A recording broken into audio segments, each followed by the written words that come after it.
It's important the students understand the importance that all work submitted is their own work. Now, plagiarism can range greatly in its seriousness, from a student just not sourcing or referencing their work properly, through to a student cheating by copying another student's assignment completely, or just cut and pasting huge amounts of work from Wikipedia or another website. So each case needs to be treated a bit differently. So in summary, some of the key elements of plagiarism that you need to understand are, at the beginning of the course, it's important that you educate the students on what plagiarism and cheating is. So really important you go through and explain what plagiarism is. They'll normally be pretty clear on the fact they're not allowed to copy other people's work, but some of the less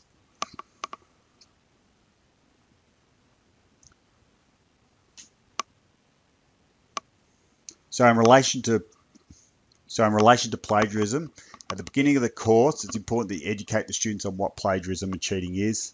They'll normally be pretty clear on the fact they're not allowed to cheat or copy other students' work, but some of the other elements of plagiarism, such as how to reference correctly, they won't be as clear on what they can and can't do in relation to that. So really important you teach them about how to reference correctly and where they need to reference.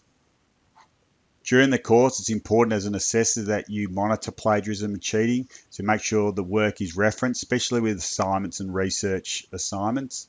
Look for similarities in students' work. So if you know two students often work together, look to see where there's similarities in their assignments. Look for discrepancies in students' work between practical skills and assignment work. So this is a big one. If you're finding that a student is handing up really strong assignments, when it comes time to demonstrate their skills practically, which is a big part of vet training, they don't seem to have any idea, then you should be suspicious that something's going on. Their assignments are really strong, but they don't seem to know what they're talking about when you interview them or ask them to do it practically. And then use methods to check for plagiarism over the internet. Again, there's software that can be used similar to universities that VFA is considering for this year, but you could put slabs of the student's assignment into Google and that will tend to show you whether it has been copied or not. And I guess the last element is if you discover plagiarism or cheating, you need to speak to your academic coordinator or manager. Refer to the policy and procedure manual in regards to cheating and plagiarism.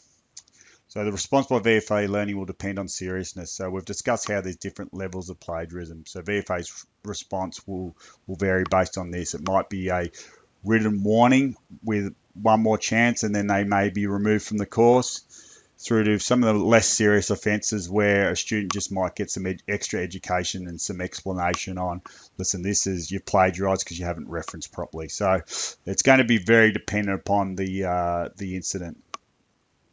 And again, in all cases, really important that if you suspect that there's plagiarism going on, you sit the student down, especially in the case where they haven't referenced properly, and you provide them further education on this is how you reference, this is what plagiarism is, this is what sort of information needs to be referenced.